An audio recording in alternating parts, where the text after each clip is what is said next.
Hello everyone and welcome back. In this video we're going to continue talking about logarithm rules, but this time we're going to focus more on how to actually apply the rules and the types of problems that you're going to see that are going to require you to use the log product, quotient, and exponent properties. One thing you might be asked to do is simplify multiple log expressions into a single logarithm.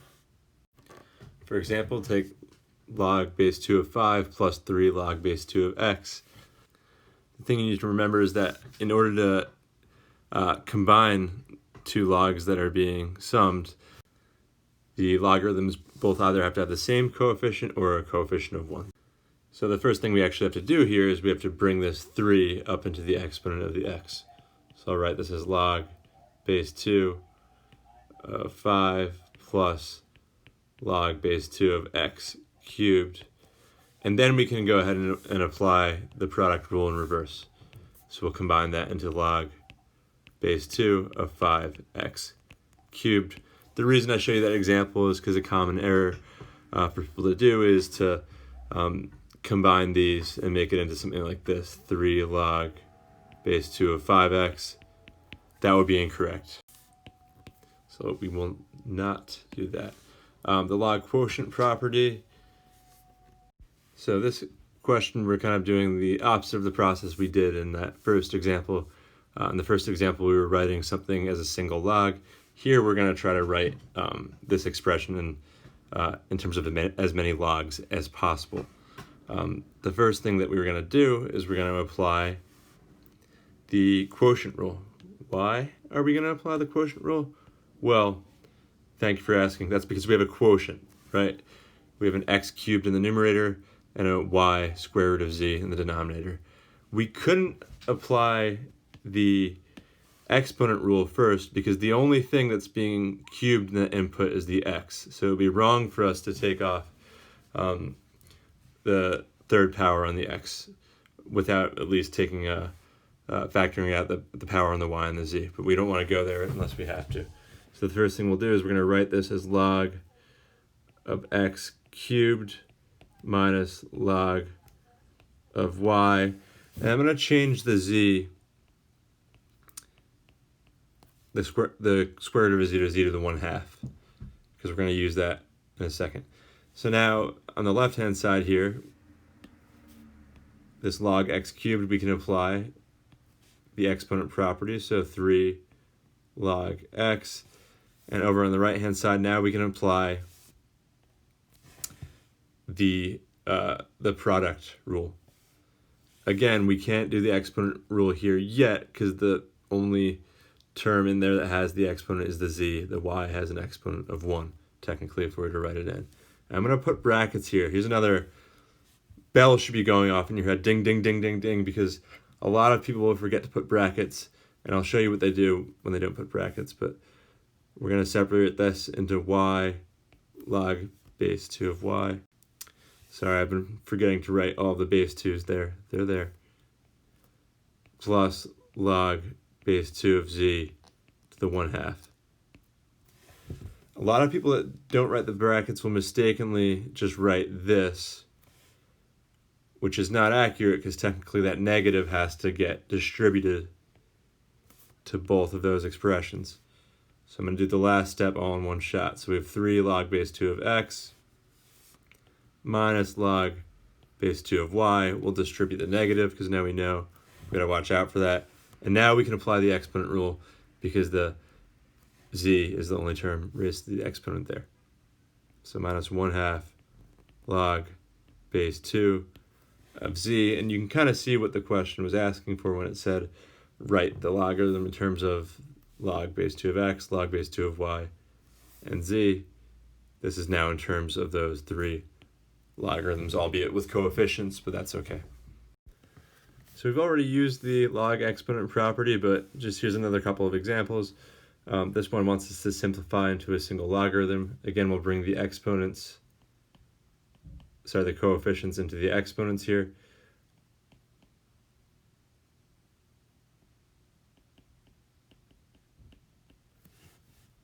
And then we could just combine into a single logarithm using the addition rule.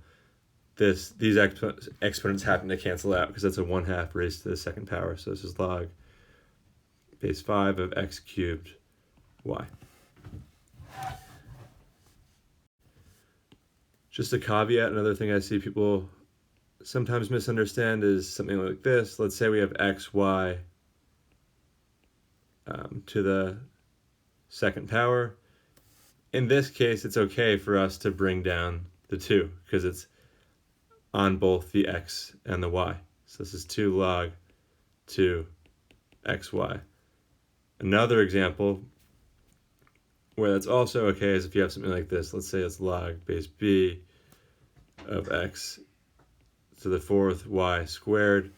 Well, we can factor out an exponent there. We can rewrite this as x squared y to the second if we wanted to, and then we could then take that exponent out. You could also break that down using the product rule as well. A situation where you have to use the product rule first is something like we saw before. Like if you had log of x to the 5th times 5, the 5 doesn't have an exponent on it, so you have to break this apart using the product rule first, then take down the 5. So now that you've seen how to use those rules, let's look at a few more examples of types of questions that you might see. If you're asked to simplify some expressions, like for example in B here, you'll apply the rules like we talked about in the previous slide. So we'll do log base 6 of 4. We have to bring that exponent up first, so log base 6 of 3 squared. So this is log base 6 of 4 times 3 squared, which is 9. So I'll write that all in one shot. And then log base 6 of 36. What do you have to raise 6 to get to 36? 2.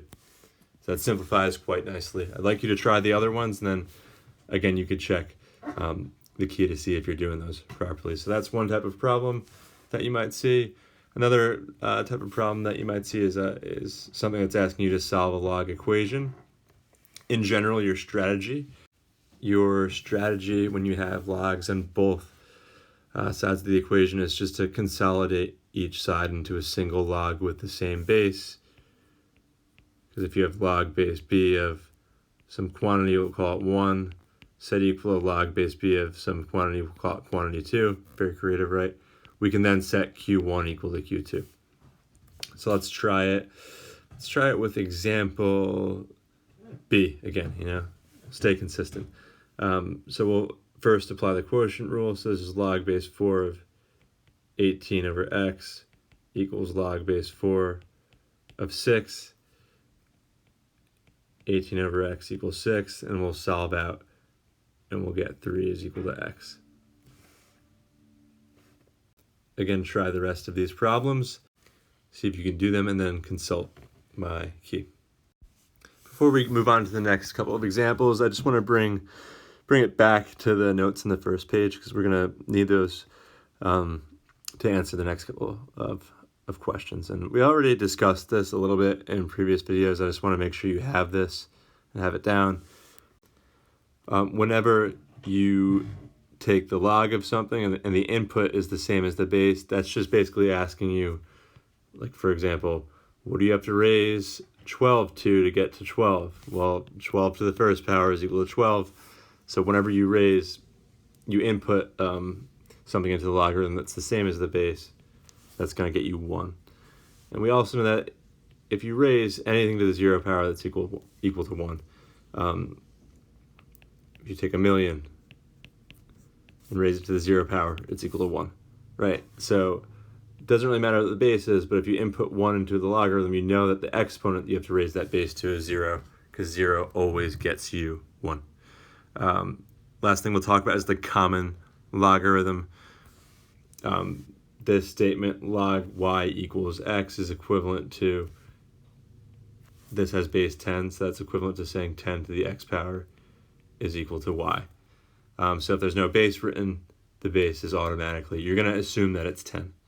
Okay, so some practice problems with that. We did those in the previous video. I'm just bringing you back to them. Log of 1,000 is really log 10 of 1,000, and we know that 10 cubed gets us 1,000, which means that is equal to 3. That brings us to these examples, which actually use the common logarithm. And I'm going to invent a new example for you there. So here, I'm going to write this really small so I don't run out of space. We'll make this into log of 1,000 over p to the 4th. Sometimes I see people make that base 10 to help them remember that that is a base of 10 because it helps you simplify later on, but you don't have to do that. We can do that at the end. So you can either just raise 1,000 to the 1/3 and p to the 4th to the 1/3 power and then apply the product rule, or you can take the 1/3 down. That's a matter of preference. So we have 1/3 log 1,000 over p to the 4th, which is 1/3 log of 1,000 minus log of p to the 4th after we apply the quotient rule. And this is 1/3 log of 1,000. This is where you could put the base 10 there. 10 to the 3rd power is 1,000, so that's 3 minus, I'll bring that 4 down, 4 log p. And then we'll distribute the 1/3. And so we're going to get 1/3 times 1 is 1 minus 4/3 log p. So that's a good example, and I think that should kind of cover all the bases and help you see how to do A, B, and C. So again, we're going to revisit writing logs in simplest form. If it helps, you can kind of fall back on PEMDAS here. And really what we're trying to remember is that we have to move our exponents first when dealing with operations, and actually, as it so happens, when dealing with simplifying logarithms into a single logarithm. So I'm going to try out example 9, and I'm going to move all of my coefficients into my exponents. So this will be log of x to the 1/3 plus 4, sorry, don't want that 4 there, do I? Plus log of x plus 1 to the 4th minus log of y. And notice how I put the exponent of 4 on the x plus 1 as a binomial, right? It's not on the x and the 1, it's x plus 1 to the 4th power. Next, we can either combine these two using the product rule, or we can combine these two using the quotient rule. It does not matter. I'll choose to do the first two because that just makes more sense to me. So we have log of x to the 1/3 times x plus 1 to the 4th minus log of y, and then our last step is to apply that quotient rule. So log of x to the 1/3 times x plus 1 to the 4th power over y. I'm going to put that all in parentheses so we can tell that that's all being inputted into the logarithm. Nothing is a coefficient. Remember, that's base 10. And that's the best that we could do for that one. We can't make it any simpler. This type of problem, you'll often see it as log base b of 9 equals 0.95 and log base b of 2 equals 0.3. And I'll usually ask you to do these on some sort of assessment without a calculator. And the goal here, let's put b's on all of these. The goal here is to break this down into something to do with log base b of 9, log base b of 2, or log base b of b if that's applicable to the situation. So 18 is 9 times 2. So this is log base b of 9 plus log base b of 2. We're being told that log base b of 9 is 0.95, log base b of 2 is 0.30. We'll add those together, get 1.25, and there you go. So just really quickly, this is one other misunderstanding I sometimes see. If I said simplify into as few logs as possible, just remember that in order to apply these rules, the logs have to have the same base. So in this example, we can use the quotient rule on those first two. So log base b of x squared over x cubed Yeah, and we'll simplify that into 1 over x because we should. Plus log base a of x. This might be a trick question. You might want to jump and turn this into log base ab of like x times 1 over x, because you think I want you to simplify that into like a 1 and then you get a 0 or something. That's not what that's asking. We can't actually do this step right here.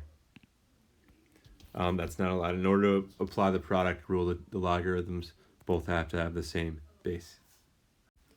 So that is not okay. We would be fully simplified at this step right here. Okay.